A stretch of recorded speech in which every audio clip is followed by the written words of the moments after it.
네, 뉴욕 증시 3대 지수 보시는 것처럼 혼조세로 마감했습니다. 다우존스는 0.31% 하락했는데요. 나스닥과 S&P가 올랐고요. 특히 나스닥이 거의 1% 가까이 올랐습니다. 0.88% 오르면서 17,343.5로 장을 마쳤습니다. 최근에 특히 S&P 500과 나스닥에서 처음 보는 숫자들 많이 보고 있죠. 나스닥도 S&P 500도 간밤에 또 역대 최고치 경신했습니다. 어제에 이어서요. 핀비즈맵으로 바로 가서 살펴보도록 하겠습니다. 핀비즈맵 바로 함께 살펴보면요. 네, 보시는 것처럼 그냥 애플의 날이었습니다. 애플만 저렇게 초록초록, 형광초록색으로 빛나는 거 정말 오랜만에 보는 것 같습니다. 장중도 역대 최고치, 그리고 종가까지 역대 최고치 주가 기록했습니다. 애플이 주당 $200를 돌파한 것도 간밤 처음입니다. 시가총액은 3조 1천억 달러를 훌쩍 넘었습니다. 애플이 연리 개발자 회의에서 발표한 AI 관점, 여기에 하루 만에 시장이 일단 합격점을 주는 걸로 돌아섰습니다. 사실 어제는 아이폰을 비롯해서 애플의 모든 기기에 적용될 이 AI 시스템이 기대에 미치지 못한다는 의견이 주를 이루면서 애플 하락 마감했거든요. 그런데 하루가 더 지나면서 그래도 이게 애플 판매에는 호재다, 이런 긍정론이 확산했습니다. 왜냐? 애플이 이번에 내놓은 AI 기능을 쓰려면 아이폰 15 프로나 프로 맥스 이상이 필요합니다. 워낙 최신 폰으로의 교체가 빠른 우리나라에서는 정말? 이라고 생각하실 수도 있겠지만 지금 아이폰을 쓰는 사람 중에 5% 정도만 이 정도의 최신 폰을 쓰고 있습니다. 그렇다고 하면 애플 생태계를 떠나지 않을 유저들이라고 하면 새 기기로 교체하는 계기를 이번에 AI 관련 발표가 만들어줄 수 있을 걸로 보인다고 시장이 판단했다는 겁니다. 애플 기기들의 슈퍼사이클이 올 수 있다, 이렇게 생각했다는 거죠. 모건 스탠리는 애플의 목표 주가가 $216, 강세 케이스에서는 $270의 밸류에이션이 될 수 있을 걸로 뒷받침하는 앞으로 몇 년간의 제품 개편 시기, 제품 교체 주기의 정점에 있다는 확신이 커졌다고 밝혔습니다. 모건 스탠리는 늘 조금 애플에 항상 후한 것 같습니다. 물론 애플에 후하지 않은 기관이 어디 있겠느냐만요. 이런 가운데 일론 머스크가 애플의 인공지능, 애플 AI가 소름 끼치는 스파이웨어, 크리피 스파이웨어가 될 거라면서 자기들은 애플 기기를 이대로는 회사 안에서 금지하겠다, 이런 말을 또 팀 쿡 CEO에게 X에서 내놨습니다. 애플의 발표대로 애플 AI가 오픈 AI의 챗 GPT와 결합해서 쓰인다고 하면 정보 유출 우려가 있다는 이유에서입니다. 죄송합니다. 지금 저희 스튜디오 안에도 지금 핸드폰들이 좀 있는데 아무리 무음으로 해놔도 국가에서 보내는 이 알람은 꼭 소리가 나게 하더라고요. 저희가 정말 정부에 한번 항의를 하려고 합니다. 일단 저희가 아무리 지금 전북 부안의 남남서쪽에서 규모 4.7의 지진이 났다는 연합일보가 들어오고 있습니다. 규모 4.7이면 사실 우리나라에서는 상당한 수준의 진도인데요.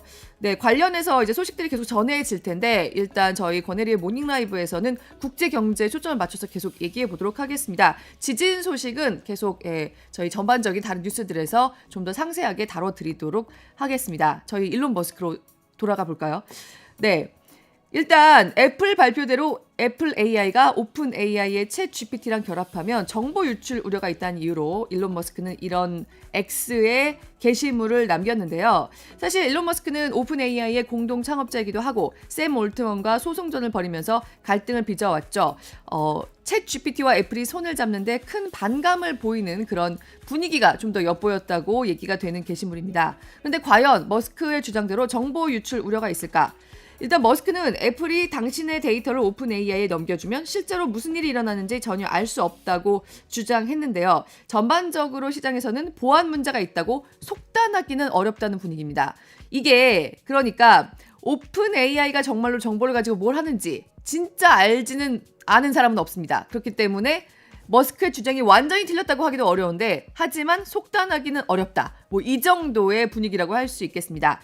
잠시 후에 김선영 대표와 좀 더 자세히 이야기 나눠보도록 하겠습니다. 다만 머스크는 이렇게 애플이 오픈 AI의 챗 GPT와 합작할 경우에 그야말로 소름 끼치는 스파이웨어가 될 거라고 맹공을 퍼부은 지 하루 만에 챗 GPT의 개발사 오픈 AI CEO인 샘 올트먼에 대한 소송을 갑작스럽게 취하했습니다. 머스크가 자신이 오픈 AI의 창업과 성공에 깊숙이 연관됐다는 것을 세상에 충분히 알렸고, 그리고 상대적으로 자신의 AI 업체인 xAI를 부각시키는 효과를 거뒀기 때문에 이 소송을 계속할 이유가 없어졌다는 분석이 나오고 있습니다. 샌프란시스코 고등법원에 지난 3월에 제기했던 소송을 취하해달라고 요청했다는 겁니다. 샌프란시스코 고등법원은 13일에 오픈 AI의 소송 기각 신청을 심리할 예정이었습니다. 머스크는 당시 이제 3월에 제기했던 소송의 소장에서 오픈 AI의 웹사이트가 이 회사의 사명인 AJ 범용 인공지능이 모든 인류에게 혜택을 주도록 보장하는 거라고 계속 공언하고 있지만, 사실 현실에서 오픈 AI는 폐쇄형 소스로 세계에서 가장 큰 기술 기업인 마이크로소프트의 사실상 자회사로 변모했다고 주장한 바 있습니다. 머스크는 오픈 AI가 마이크로소프트와 올트먼 개인에게만 이익을 주는 행위를 중단하고 모든 연구 성과와 기술을 공공에 개방하게 해달라고 법원에 요청했습니다. 그리고 올트먼이 오픈 AI에서 불법적인 관행의 결과로 번 돈을 포기하도록 명령해달라고 요청하기도 했습니다. 이런 내용이 담겼던 소송을 갑작스럽게 취하했다는 건데요. 전문가들은 머스크의 소송이 당사자가 서명한 정식 서면 계약을 토대로 이뤄진 게 아닌 만큼 법적인 근거가 부족하다고 지적해 왔습니다. 이런 가운데 저희 종목판으로 함께 가서 살펴보도록 하겠습니다. 종목판에서 보면요. 그럼 과연 간밤에 테슬라 주가는 어땠을까? 종목판 함께 보면 테슬라는 하락세를 이어갔습니다. 이번 주 금요일에 있을 테슬라의 연례 주주총회에서 560억 달러 규모에 이르는 머스크의 보상 패키지가 부결될 수 있다는 우려, 테슬라를 둘러싼 불확실성이 계속 이어질 수 있다는 우려가 부각되고 있습니다. 종목판 함께 저희 살펴보죠. 종목판에서 저희 개별 종목들의 주가 좀 더 자세하게 보면서 가도록 하겠습니다. 네, 테슬라 보시는 것처럼 1.8% 하락하면서 170.65달러로 장을 마쳤습니다.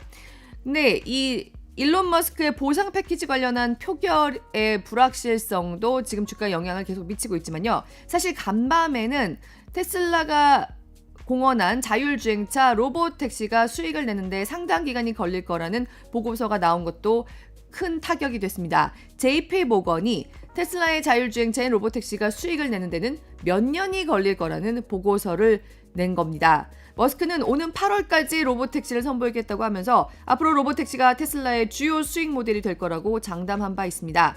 그리고 테슬라의 그야말로 든든한 아군 중에 한 명이죠. 캐시 우드, 돈나무 언니도 로봇택시에 대한 전망을 언급하면서 바로 이런 로봇택시 같은 것들 때문에 앞으로 5년 안에 테슬라의 주가가 2,000달러, 지금 170인데요. 2,000달러 간다. 지금 저가 매수의 기회라고 4월 초에 언급한 바가 있습니다. 그런데 바로 그 로봇택시가 수익을 내려면 앞으로도 몇 년이 더 걸릴 거다? 이런 보고서가 나오면서 지금 전기차 캐즘안에 갇혀서 여러 가지로 고전하고 있는 테슬라의 중장기간 실적에 대한 불안을 자극했습니다. 그러면서 간밤에도 테슬라는 하락 행진을 이어갔습니다.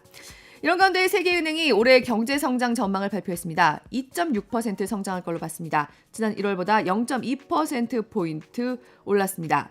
3년 만에 세계 경제가 안정될 거라고 세계은행은 예상했습니다. 미국 경제가 워낙 좋은 게 가장 큰 이유 중에 하나입니다. 미국의 올해 성장률 전망은 지난 1월에 내놨던 전망보다 무려 0.9%포인트를 높였습니다.